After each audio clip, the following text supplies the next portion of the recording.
নমস্কার বন্ধুরা, তোমাদের প্রিয় ইউটিউব চ্যানেল ডাব্লিউবি প্লাস পয়েন্টে তোমাদের সকলকে জানাই স্বাগত। প্রতিদিনের মতো আজকেও আমরা ডাব্লিউবিপিএসসি ক্লার্কশিপ পরীক্ষায় আসার মতো সম্ভাব্য প্রশ্ন এবং তার সাথে সাথে বিভিন্ন পরীক্ষার প্রিভিয়াস ইয়ারের প্রশ্ন নিয়ে আলোচনা করব। তো আশা করছি এখান থেকে তোমরা বেশ কয়েকটি প্রশ্ন কমন পেয়ে যাবে। তো ক্লাসটা প্রথম থেকে শেষ পর্যন্ত মনোযোগ সহকারে দেখো। তো আজকে আমাদের প্রথম প্রশ্ন হচ্ছে, বুদ্ধ চরিত্র রচয়িতাকে। তো এটা তো এক সোজা প্রশ্ন এবং মোস্ট রিপিটেড প্রশ্ন, অনেকবার পরীক্ষায় আসে। তো এটার অ্যান্সার হবে অপশন এ, অশ্ব ঘোষ। নেক্সট, অশ্ব ঘোষ কুষাণ সম্রাট কনিষ্কের সভাকবি ছিলেন। এটা ভালো করে মনে রাখবে, এই প্রশ্নটা পরীক্ষায় আসে যে অশ্ব ঘোষ কোন সম্রাটের সভাকবি ছিলেন। অ্যান্সার হয়ে যাবে এখানে কুষাণ সম্রাট কনিষ্কের সভাকবি ছিলেন। আর তিনি বুদ্ধচরিত্র শীর্ষক গ্রন্থটি রচনা করে ইতিহাসে অমর হয়ে আছেন। নেক্সট প্রশ্ন, কার শাসনকালে রাজস্ব নিষ্পত্তির জন্য যাবতীয় ব্যবস্থা চালু হয়? এটাও ভেরি ভেরি ইম্পর্ট্যান্ট। তো অনেকবার রিপিট হয় প্রশ্নটা। তো যাবতীয় প্রথা বা যাবতীয় ব্যবস্থা চালু করেছিলেন হচ্ছে সম্রাট আকবর। তো রাজা টোডরমল দ্বারা যাবত ব্যবস্থা বা দশশালা ব্যবস্থা প্রবর্তন করা হয়েছিল। তিনি ছিলেন আকবরের উপযুক্ত অর্থমন্ত্রী। আকবরের রাজত্বকালে তিনি আগ্রায় দায়িত্ব পালন করেন এবং পরে গুজরাটের শাসক হিসাবে দায়িত্ব পালন করেছিলেন। নেক্সট প্রশ্ন, ন্যায় শৃঙ্খলা স্থাপন করেন কে? শাহজাহান, আকবর, হুমায়ুন নাকি জাহাঙ্গীর? তো ন্যায় শৃঙ্খলা এটা স্থাপন করেছিলেন জাহাঙ্গীর, অপশান ডি। নেক্সট প্রশ্ন, ব্রিটিশ পার্লামেন্টে কবে ভারতের স্বাধীনতা বিলটি পাশ হয়েছিল? এটাও ভেরি ভেরি ইম্পর্টেন্ট প্রশ্ন, এটা তোমাদের পরীক্ষায় আসতে পারে, খুব ইম্পর্টেন্ট। তো ব্রিটিশ পার্লামেন্টে 18ই জুলাই 1947 সালে ভারতের স্বাধীনতা বিলটি পাশ হয়েছিল। তো ভারতীয় স্বাধীনতা আইন 1947 রাজকীয় সম্মতি লাভ করে এবং 18ই জুলাই 1947 সালে কার্যকর হয়। ইন্ডিয়ান ইন্ডিপেন্ডেন্স অ্যাক্ট 1947 হলো ব্রিটিশ পার্লামেন্টের একটি আইন যা ভারতকে ভারত ও পাকিস্তানের দুটি স্বাধীন আধিপত্যে বিভক্ত করেছিল। নেক্সট প্রশ্ন, নিখিল ভারত ট্রেড ইউনিয়ন কংগ্রেস এটা কত সালে গঠিত হয়? তো নিখিল ভারত ট্রেড ইউনিয়ন কংগ্রেস এটা গঠিত হয়েছিল 1920 সালে, অপশান বি হয়ে যাবে সঠিক অ্যান্সার। তো all India trade union Congress হলো ভারতের প্রাচীনতম ট্রেড ইউনিয়ন ফেডারেশন। এটি ভারতের কমিউনিস্ট পার্টির সাথে যুক্ত। এটি 1920 সালের 31শে অক্টোবর লালা লাজপত রায়কে প্রথম সভাপতি হিসেবে প্রতিষ্ঠিত করেছিল। এখানে এই প্রশ্নটা ভেরি ভেরি ইম্পর্টেন্ট। এখান থেকে প্রশ্ন আসতে পারে তোমাদের যে অল ইন্ডিয়া ট্রেড ইউনিয়ন কংগ্রেসের প্রথম সভাপতি কে ছিলেন? ভেরি ভেরি ইম্পর্টেন্ট, অ্যান্সার হবে লালা লাজপত রায়। নেক্সট প্রশ্ন, লর্ড কার্জনের অধীনে বঙ্গভঙ্গ প্রথম কার্যকর হয় কবে? তো বঙ্গভঙ্গ প্রথম কার্যকর হয়েছিল 1905 খ্রিস্টাব্দে। তো 1905 সালে 16ই অক্টোবর তৎকালীন ব্রিটিশ ঔপনিবেশিক সরকারের বড়লাট লর্ড কার্জনের আদেশে বঙ্গভঙ্গ কার্যকর করা হয়। নেক্সট প্রশ্ন, নিচের কোন নদীটি ভূমিভাগ উত্থানের পর সৃষ্টি হয়েছে? অর্থাৎ ভূমি উপরে ওঠার ফলে কোন নদীটির সৃষ্টি হয়েছে? Very very important. তো অপশনগুলোর মধ্যে সঠিক অ্যান্সার হয়ে যাবে অপশান বি, চম্বল নদী। তো চম্বল নদী হচ্ছে ভূমিভাগ উত্থানের পর সৃষ্টি হয়েছে। নেক্সট প্রশ্ন, চিল্কা হ্রদ কোথায় অবস্থিত? কর্ণাটক উপকূল, মালাবার উপকূল, কোঙ্কণ উপকূল নাকি উত্তর সরকার উপকূলে? তো চিল্কা হ্রদ হচ্ছে উড়িষ্যাতে অবস্থিত এবং এটা হচ্ছে উত্তর সরকার উপকূলে অবস্থিত। চিল্কা হ্রদ একটি ঈষৎ লোনা জলের উপহ্রদ যা ভারতের পূর্ব উপকূলের উড়িষ্যার পুরী, খুর্দা ও গঞ্জাম জেলায় অবস্থিত।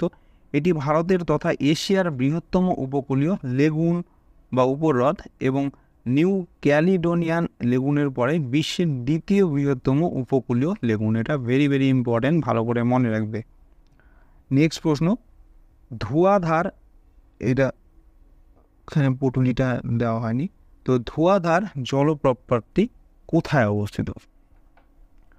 তো সঠিক অ্যান্সার হয়ে যাবে এটা অপশান বি, জবলপুরে নর্মদা নদীতে এটা অবস্থিত, ধোঁয়াধার জলপ্রপাত। তো ধোঁয়াধার জলপ্রপাত হলো ভারতের মধ্যপ্রদেশ রাজ্যের জবলপুর জেলার একটি জলপ্রপাত। এটি স্মোক ক্যাসকেড নামেও পরিচিত। নেক্সট প্রশ্ন, নিচের কোনটি থেকে অ্যালুমিনিয়াম পাওয়া যায়? তো এটা তো সোজা প্রশ্ন, অ্যান্সার হয়ে যাবে অপশান বি, বক্সাইট থেকে। তো বক্সাইট একটি অলৌহ গঠিত ধাতব খনিজ যা অ্যালুমিনিয়াম তৈরিতে ব্যবহৃত হয়। পরের প্রশ্ন, ভারতে বর্তমান বনভূমির পরিমাণ কত শতাংশ? এটাও ভেরি ভেরি ইম্পর্টেন্ট প্রশ্ন। তো ভারতে বর্তমানে বনভূমির পরিমাণ হচ্ছে প্রায় 24%, অপশান বি। তো দেশের মোট বন ও বৃক্ষের পরিমাণ 80.09 মিলিয়ন হেক্টর, যা দেশের ভৌগোলিক আয়তনের প্রায় 24.62%। নেক্সট প্রশ্ন, নিচের কোন গিরিপথটি উত্তরাখণ্ড রাজ্যে অবস্থিত? তো অপশনগুলোর মধ্যে সঠিক অ্যান্সার হয়ে যাবে অপশান বি, লিপু লেক। তো লিপু লেক গিরিপথটি উত্তরাখণ্ড রাজ্যে অবস্থিত। তো লিপু লেক ভারতের উত্তরাখণ্ড রাজ্য এবং চীনের তিব্বতের অঞ্চলের মধ্যে অবস্থিত একটি সীমান্তবর্তী হিমালয়ান পথ। এটি নেপালের ত্রিভুজানের কাছে অবস্থিত। গিরিপথের দক্ষিণ দিকে ভারত দ্বারা নিয়ন্ত্রিত কালাপানি অঞ্চলটি বর্তমানে নেপালের দাবিকৃত একটি অঞ্চল। নেক্সট প্রশ্ন, নিচের কোন দ্বীপটি অগ্ন্যুৎপাতের ফলে সৃষ্টি হয়েছে? তো সঠিক অ্যান্সার হয়ে যাবে এখানে অপশান ডি, ব্যারেন। তো ব্যারেন দ্বীপটি হচ্ছে অগ্ন্যুৎপাতের ফলে সৃষ্টি হয়েছে। তো ব্যারেন দ্বীপ আন্দামান ও নিকোবরের পোর্ট ব্লেয়ার থেকে প্রায় 135 কিলোমিটার উত্তর পূর্ব দিকে অবস্থিত। এই আগ্নেয়গিরির প্রথম রেকর্ডকৃত অগ্ন্যুৎপাত ঘটেছিল 1887 সালে। নেক্সট প্রশ্ন, জনপরিষেবার ক্ষেত্রে রাষ্ট্রকে বিচার বিভাগ এবং প্রশাসনের মধ্যে বিভাজন আনতে হবে, সংবিধানের কোন ধারায় এই কথাটি বলা হয়েছে? খুব ইম্পর্টেন্ট প্রশ্ন, এটা ভালো করে মনে রাখবে। তো বিচার বিভাগ এবং প্রশাসনকে আলাদা রাখার জন্য বলা হয়েছে হচ্ছে 50 নাম্বার ধারাতে, সংবিধানের 50 নাম্বার ধারাতে। তো আমাদের সংবিধানের ধারা 36 থেকে ধারা 51 পর্যন্ত রাষ্ট্র পরিচালনার নির্দেশমূলক নীতিসমূহ সম্পর্কে আলোচনা করা হয়েছে। ধারা 50 শাসন বিভাগ থেকে বিচার বিভাগকে পৃথক করার নির্দেশ দিয়েছে। আর এর সাথে সাথে মনে রাখবে যে রাষ্ট্র পরিচালনার যে নির্দেশমূলক নীতিগুলি, যেটা হচ্ছে সংক্ষেপে ডিপিএসপি বলা হয়, এটা আইন দ্বারা প্রয়োগযোগ্য নয়। অর্থাৎ এখানে যেগুলো লেখা রয়েছে এগুলো আইন দ্বারা কোনো রকম পরিবর্তন করা যাবে না। নেক্সট প্রশ্ন, সরকার কবে থেকে কিষাণ ক্রেডিট কার্ড প্রকল্প চালু করেছে? এরকম ধরনের প্রশ্ন তোমাদের প্রায়শই আসে, খুব ইম্পর্টেন্ট। তো এটা ভালো করে মনে রাখবে। তো সরকার 1998 সালে আগস্ট মাসে কিষাণ ক্রেডিট কার্ড চালু করেছিল। তো ভারত সরকার 1998 সালে কিষাণ ক্রেডিট কার্ড চালু করেছিল। এই ধারণাটি কৃষকদের উপকার করার জন্য একটি বিশেষ পরিকল্পনার সাথে সম্পর্কিত। এটা ভালো করে মনে রাখবে যে কিষাণ ক্রেডিট কার্ড কত সালে চালু হয়েছিল? 1998 সালে। নেক্সট প্রশ্ন, সুপ্রিম কোর্টের বিচারপতিরা কত বয়স পর্যন্ত কাজে নিযুক্ত থাকতে পারেন? অর্থাৎ সুপ্রিম কোর্টের বিচারপতিদের মেয়াদ কত বছরের হয়ে থাকে? এটাও ভেরি ভেরি ইম্পর্টেন্ট ভারতের সংবিধান থেকে। তো এটা সঠিক অ্যান্সার হয়ে যাবে অপশান সি, 65 বছর। তো সুপ্রিম কোর্টের বিচারপতিদের মেয়াদ হচ্ছে 65 বছর, আর হাইকোর্টের বিচারপতিদের মেয়াদ হচ্ছে 62 বছর। এই দুটোই ভালো করে মনে রাখবে। তো 65 বছর বয়স না হওয়া পর্যন্ত তিনি পদে অধিষ্ঠিত থাকবেন। তার বয়স সংক্রান্ত যে কোনো প্রশ্ন সংসদ কর্তৃক প্রদত্ত কর্তৃপক্ষ দ্বারা নির্ধারিত হবে। তিনি রাষ্ট্রপতির কাছে চিঠি লিখে পদত্যাগ করতে পারেন। নেক্সট প্রশ্ন, সংবিধানের কোন অনুচ্ছেদ ভারতীয় নাগরিকদের চাকুরি ক্ষেত্রে সমান সুযোগ দেওয়ার নিশ্চয়তা দেওয়া হয়েছে? এটাও খুব ইম্পর্টেন্ট প্রশ্ন।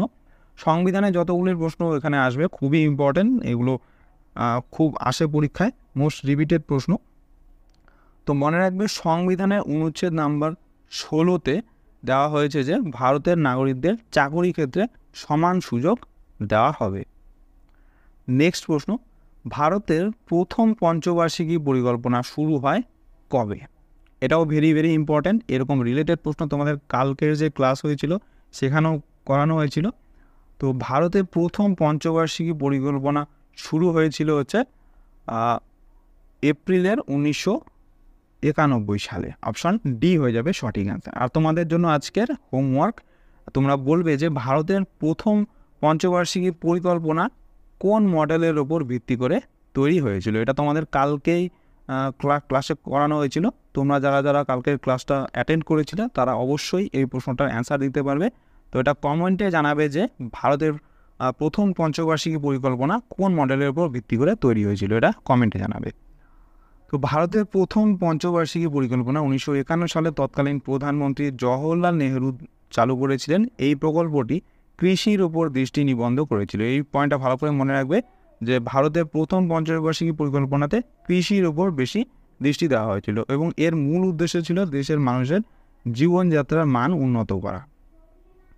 নেক্সট প্রশ্ন, জাতীয় আয়ে কোন ক্ষেত্রটি সর্বাধিক যোগদান করে?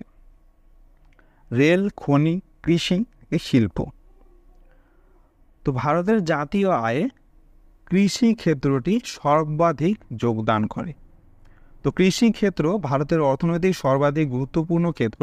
ভারতের মোট দেশজ উৎপাদনের অর্থাৎ জিডিপি 18% এবং দেশের 50% কর্মশক্তিকে কর্মসংস্থান প্রদান করে এই কৃষিক্ষেত্র। নেক্সট প্রশ্ন, আরবিআইকে কবে জাতীয়করণ করা হয়? এটাও ভেরি ভেরি ইম্পর্টেন্ট প্রশ্ন। তো আরবিআইকে জাতীয়করণ করা হয়েছিল 1949 সালে। অপশন ডি হবে সঠিক অ্যান্সার। তো ভারতীয় রিজার্ভ ব্যাংক আইন 1948-এর ভিত্তিতে 1 জানুয়ারি 1949 সাল থেকে ভারতীয় রিজার্ভ ব্যাংকের জাতীয়করণ করা হয়েছিল। নেক্সট প্রশ্ন, মানব উন্নয়ন সূচক এটা কবে থেকে চালু হয়? তো মনে রাখবে মানব উন্নয়ন সূচক এটা চালু হয়েছিল 1990 সাল থেকে। অপশন সি হয়ে যাবে সঠিক অ্যান্সার। তো যাকে বলা হয় ইংলিশে হিউম্যান ডেভেলপমেন্ট ইন্ডেক্স। তো হিউম্যান ডেভেলপমেন্ট ইন্ডেক্স হলো বার্ষিক মানব উন্নয়ন সূচক রিপোর্ট, যা জাতিসংঘের উন্নয়ন কর্মসূচির হিউম্যান ডেভেলপমেন্ট রিপোর্ট অফিস দ্বারা প্রকাশিত হয়। 1990 সালে পাকিস্তানি অর্থনীতিবিদ মাহবুব উল হক এবং ভারতীয় নোবেল বিজয়ী অমর্ত্য সেন প্রথম HDR অর্থাৎ হিউম্যান ডেভেলপমেন্ট রিপোর্ট চালু করেছিলেন। এই পয়েন্টটা ভালো করে মনে রাখবে যে কারা চালু করেছিলেন। পাকিস্তানি অর্থনীতিবিদ মাহবুব উল হক এবং ভারতীয় নোবেলজয়ী অমর্ত্য সেন এটা 1990 সালে চালু করেছিলেন। নেক্সট প্রশ্ন, যে যন্ত্রের সাহায্যে AC কারেন্ট DC কারেন্টে রূপান্তরিত হয় তাকে কি বলা হয়? ট্রান্সফরমার, ডায়নামো, ইন্ডাকশন মোটর নাকি রেকটিফায়ার? এই প্রশ্নটা অনেকবার রিপিট হয়েছে, অনেকবার অনেক রকম পরীক্ষায় এসেছে, ভেরি ভেরি ইম্পর্টেন্ট। তো এখানে সঠিক অ্যান্সার হয়ে যাবে অপশন ডি, রেকটিফায়ার। তো রেকটিফায়ার যন্ত্রের সাহায্যে AC কারেন্ট থেকে DC কারেন্টে রূপান্তর করা হয়। তো রেকটিফায়ার হলো একটি বৈদ্যুতিক যন্ত্র যা অল্টারনেটিং কারেন্ট অর্থাৎ AC রূপান্তরিত করে, যা পর্যায়ক্রমে দিককে বিপরীত থেকে সরাসরি কারেন্টে অর্থাৎ DC যা শুধুমাত্র একদিকে প্রবাহিত হয় তাতে রূপান্তরিত করে। নেক্সট প্রশ্ন, কোন অঙ্গটি স্বয়ংক্রিয় স্নায়ুতন্ত্র দ্বারা নিয়ন্ত্রিত হয় না? হাইড্রোক্লোরিক অ্যাসিড আর কি নামে? অপশনগুলোর মধ্যে সঠিক অ্যান্সার হবে অপশন ডি, চোখ। চোখ হচ্ছে স্বয়ংক্রিয় স্নায়ুতন্ত্র দ্বারা নিয়ন্ত্রিত হয় না। তো যেসব অঙ্গের ওপর আমাদের কোনো নিয়ন্ত্রণ নেই সেগুলো স্বয়ংক্রিয় স্নায়ুতন্ত্র দ্বারা পরিচালিত ও নিয়ন্ত্রিত হয়। দেহের ভেতরের অঙ্গসমূহ যেমন হৃৎপিণ্ড, অন্ত্র, পাকস্থলী, অগ্ন্যাশয় ইত্যাদির কাজ স্বয়ংক্রিয় স্নায়ুতন্ত্র দ্বারা পরিচালিত হয়। অর্থাৎ হৃৎপিণ্ডের যে বিট হয় সেটা কিন্তু আমরা নিজে থেকে এটা কন্ট্রোল করতে পারি না, এগুলো শুধুমাত্র স্বয়ংক্রিয় স্নায়ুতন্ত্র দ্বারা এগুলো পরিচালিত হয়। নেক্সট প্রশ্ন, নিম্নের কোন গ্যাসটি ওজোন হোল সৃষ্টির জন্য দায়ী? এটা অনেকবার রিপিট হয় প্রশ্নটা। সঠিক অ্যান্সার হচ্ছে অপশন ডি, CFC, ক্লোরোফ্লুরোকার্বন। এটা হচ্ছে ওজোন হোল সৃষ্টির জন্য দায়ী। তো ট্রপো হবে এখানে। তো ট্রপোস্ফিয়ারে ওজোন স্তরটি CFC বা ক্লোরোফ্লুরোকার্বনের বায়ুমণ্ডলীয় ঘনত্বের বৃদ্ধি দ্বারা প্রবাহিত হয়। বায়ুমণ্ডলের সিএফসি আস্তে আস্তে স্ট্র্যাটোস্ফিয়ারের দিকে প্রবাহিত হয়, যেখানে তারা অতিবেগুনি রশ্মি দ্বারা ভেঙে গিয়ে ক্লোরিন পরমাণুগুলি মুক্ত করে দেয়, যা ওজোন অণুকে ধ্বংস করতে পারে। নেক্সট প্রশ্ন, মানুষের শরীরে সুষুম্না স্নায়ুর সংখ্যা কতগুলি? এটাও ভেরি ভেরি ইম্পর্টেন্ট, অনেকবার রিপিট হয় এই প্রশ্নটাও। তো মানুষের শরীরে সুষুম্না স্নায়ুর সংখ্যা হচ্ছে 31 জোড়া, অপশন বি। তো মানুষের সুষুম্না স্নায়ুর সংখ্যা 31 জোড়া। সুষুম্না স্নায়ু শরীর এবং মেরুদণ্ডের মধ্যে মধ্যস্থতা বা যোগাযোগ রক্ষাকারী হিসাবে কাজ করে। নেক্সট প্রশ্ন, জিপসাম কোনটির আকরিক? ক্যালসিয়াম, লোহা, পটাশিয়াম নাকি সোডিয়ামের? তো মনে রাখবে জিপসাম হচ্ছে ক্যালসিয়ামের আকরিক, অপশন এ। তো জিপসাম নামক একটি নরম সালফেট খনিজ ক্যালসিয়াম সালফেট ডাইহাইড্রেট দিয়ে গঠিত। এটি ব্যাপকভাবে খনন করা হয়, যা সার হিসেবে ব্যবহৃত হয় এবং অসংখ্য প্লাস্টার, ফুটপাথ বা ব্ল্যাকবোর্ড চক এবং প্লাস্টার বোর্ড পণ্যের প্রাথমিক উপাদান হিসেবে এটা ব্যবহৃত হয়। নেক্সট প্রশ্ন, ধানের পাতা খসা রোগ কিসের কারণে ঘটে? ফাঙ্গি, ছত্রাক, ব্যাকটেরিয়া নাকি ভাইরাসের কারণে? তো এটা সঠিক অ্যান্সার হয়ে যাবে অপশন এ, ফাঙ্গি বা ফাঙ্গাস। তো ধানের পাতা খসা রোগ এটা হচ্ছে ফাঙ্গাসের কারণে হয়ে থাকে। নেক্সট প্রশ্ন, ন্যাশনাল ক্যাডেট কর্পস অর্থাৎ এনসিসি গঠিত হয় কত সালে? তো এনসিসি গঠিত হয়েছিল 1948 সালে, অপশন সি। তো ভারতে এনসিসি 1948 সালের ন্যাশনাল ক্যাডেট কর্পস অ্যাক্টের সাথে গঠিত হয়েছিল। এটি 15 জুলাই 1948-এ উত্থাপিত হয়। পরের প্রশ্ন, মারডেকা কাপ কোন খেলার সাথে যুক্ত? এটাও খুব ইম্পর্টেন্ট। তো মারডেকা কাপ এটা হচ্ছে ফুটবল খেলার সাথে যুক্ত। তো মারডেকা কাপ ফুটবলের সাথে জড়িত প্রথম স্বাধীন প্রতিযোগিতা 1957 সালের আগস্ট এবং সেপ্টেম্বর মাসে মালায়, বর্তমানে নাম হচ্ছে যেটা মালয়েশিয়া, সেখানে অনুষ্ঠিত হয়েছিল। নেক্সট প্রশ্ন, দ্রোণাচার্য পুরস্কার দেওয়া হয় কোন ক্ষেত্রে? তো সঠিক অ্যান্সার হয়ে যাবে অপশন এ, খেলার কোচিংয়ের ক্ষেত্রে, অর্থাৎ খেলার যে কোচরা থাকে তাদের দ্রোণাচার্য পুরস্কার দেওয়া হয়। তো দ্রোণাচার্য পুরস্কার আনুষ্ঠানিকভাবে ক্রীড়া ও খেলার অসামান্য কোচের জন্য দ্রোণাচার্য পুরস্কার নামে পরিচিত ভারতীয় প্রজাতন্ত্রের ক্রীড়া কোচিং সম্মান একটি। নেক্সট প্রশ্ন, এশিয়ান ডেভেলপমেন্ট ব্যাংকের সদর দপ্তর কোথায় অবস্থিত? সিঙ্গাপুর, কাতার, ম্যানিলা নাকি কায়রোতে? তো এশিয়ান ডেভেলপমেন্ট ব্যাংকের সদর দপ্তর হচ্ছে ফিলিপিন্সের ম্যানিলাতে অবস্থিত, অপশন সি হয়ে যাবে সঠিক অ্যান্সার। নেক্সট প্রশ্ন, কাতারের রাজধানীর নাম কি? রিয়াদ, দোহা, ম্যাল নাকি কুয়ালালামপুর?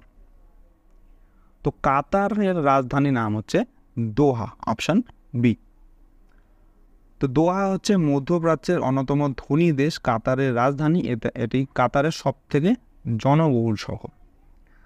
নেক্সট প্রশ্ন, ব্রিটেনের প্রথম প্রধানমন্ত্রীর নাম কি? তো সঠিক অ্যান্সার হয়ে যাবে অপশন বি, রবার্ট ওয়ালপোল। তো রবার্ট ওয়ালপোল ছিলেন হচ্ছে ব্রিটেনের প্রথম প্রধানমন্ত্রী। নেক্সট প্রশ্ন, ভুটানের সাথে সীমারেখা নেই কোন রাজ্যের? কোন রাজ্যের? ভেরি ভেরি ইম্পর্টেন্ট, এটাও অনেকবার রিপিট হয় প্রশ্নটা। তো ভুটানের সাথে সীমারেখা রয়েছে হচ্ছে সিকিম, অরুণাচল প্রদেশ এবং পশ্চিমবঙ্গের অপশনগুলির মধ্যে, এগুলোর মধ্যেই রয়েছে একমাত্র মেঘালয় বাদে। তো মেঘালয়ের সাথে ভুটানের কোনো সীমারেখা নেই। তো পশ্চিমবঙ্গ, সিকিম, আসাম এবং অরুণাচল প্রদেশ ভুটানের সাথে তাদের সীমানা ভাগ করে নিয়েছে। নেক্সট প্রশ্ন, স্যার সৈয়দ আহমেদ খান নাইট উপাধি পান কত সালে? এটাও খুব ইম্পর্টেন্ট প্রশ্ন। তো এটা সঠিক অ্যান্সার হয়ে যাবে এখানে অপশান ডি, 1888 সালে স্যার সৈয়দ আহমেদ খান নাইট উপাধি পেয়েছিলেন। তো সৈয়দ আহমেদ খান তার আনুগত্যের জন্য 1888 সালে নাইটহুড উপাধি পান। তিনি কোরআনের শিক্ষার সাথে পাশ্চাত্য বৈজ্ঞানিক শিক্ষার সমন্বয় করতে চেয়েছিলেন। পরের প্রশ্ন, তেভাগা আন্দোলন 1946 সালে কোথায় সংঘটিত হয়? অপশন হচ্ছে গুজরাট, পাঞ্জাব, সিন্ধু নাকি বাংলাতে? তো 1946 সালে তেভাগা আন্দোলন বাংলাতে সংগঠিত হয়েছিল। তো তৎকালীন পূর্ব বাংলা এবং পশ্চিমবঙ্গে এই আন্দোলন সংগঠিত হয়, তবে দিনাজপুর ও রংপুর জেলায় এই আন্দোলন তীব্র আকার ধারণ করেছিল। পরের প্রশ্ন, মিতালি এক্সপ্রেস চালু হয় ভারত ও কোন দেশের মধ্যে? এটা ভেরি ভেরি ইম্পর্ট্যান্ট, তোমাদের পরীক্ষায় আসতে পারে। তো মিতালি এক্সপ্রেস এটা চালু হয় হচ্ছে ভারত এবং বাংলাদেশের মধ্যে এটা চালু হয়েছিল, কিন্তু বর্তমানে এটা এখন চালু নেই। তো মিতালি এক্সপ্রেস একটি আন্তর্জাতিক মানসম্পন্ন যাত্রীবাহী ট্রেন যা ভারতের পশ্চিমবঙ্গ রাজ্যের শিলিগুড়ি থেকে বাংলাদেশের রাজধানী ঢাকার মধ্যে যাতায়াত করত। এটি তৃতীয় ট্রেন যা এই দুটি দেশের মধ্যে চলাচল করত। 1965 সালে ভারত পাকিস্তানের যুদ্ধের পরে বন্ধ হয়ে যায় এই রুট। নেক্সট প্রশ্ন, এবছর সাহিত্যে নোবেল পেলেন কোন সাহিত্যিক? অর্থাৎ 2023-এ সাহিত্যে নোবেল পুরস্কার কে পেয়েছেন এবার? ভেরি ভেরি ইম্পর্টেন্ট প্রশ্ন, এটা তোমাদের পরীক্ষায় আসতে পারে, খুব ইম্পর্টেন্ট। তো 2023 সালে সাহিত্যের নোবেল পুরস্কার পেয়েছেন হচ্ছে জন ফসে। অপশন সি হয়ে যাবে সঠিক অ্যান্সার। তো 2023 সালে সাহিত্যে নোবেল পুরস্কার নরওয়েজিয়ান নাট্যকার এবং লেখক জন ফসেকে তার উদ্ভাবনী নাটক এবং গদ্য যা অকথ্য কণ্ঠে কণ্ঠ দেয় এর জন্য ভূষিত করা হয়েছিল। তিনি এই পুরস্কারের চতুর্থ নরওয়েজিয়ান প্রাপক।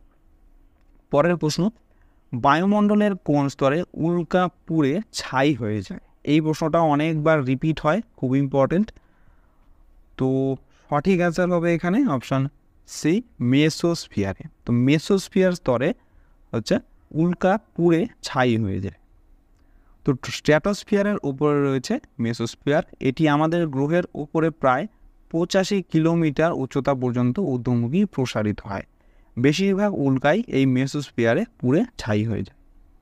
নেক্সট প্রশ্ন এবং আজকের ক্লাসের লাস্ট প্রশ্ন, তো মৃত্তিকা সৃষ্টির মৌলিক প্রক্রিয়া কোনটি? প্লেইজেশন, খনিজকরণ, পর্জালাইজেশন নাকি সংযোজন? তো মৃত্তিকা সৃষ্টির মৌলিক প্রক্রিয়াটির নাম হচ্ছে খনিজকরণ। Option B. তো জৈব পদার্থের উপস্থিতিতে ভূমিক্ষয়, অববাহিকার বিচূর্ণীভবন ইত্যাদি প্রাকৃতিক ও রাসায়নিক পরিবর্তনের মাধ্যমে পাথর থেকে মাটির উদ্ভব হয়েছে। তো বন্ধুরা, এই ছিল আজকে আমাদের WBPSC ক্লার্কশিপের স্পেশাল জিকে ক্লাস। তোমাদের কেমন লাগলো অবশ্যই কমেন্ট করে জানাও। ভালো লেগে থাকলে অবশ্যই একটি লাইক করবে এবং চ্যানেলে নতুন হয়ে থাকলে চ্যানেলটিকে অবশ্যই সাবস্ক্রাইব করে রাখো এরকম আরও ক্লাসের জন্য। তো তোমাদের সাথে দেখা হচ্ছে নেক্সট ক্লাসে। ধন্যবাদ।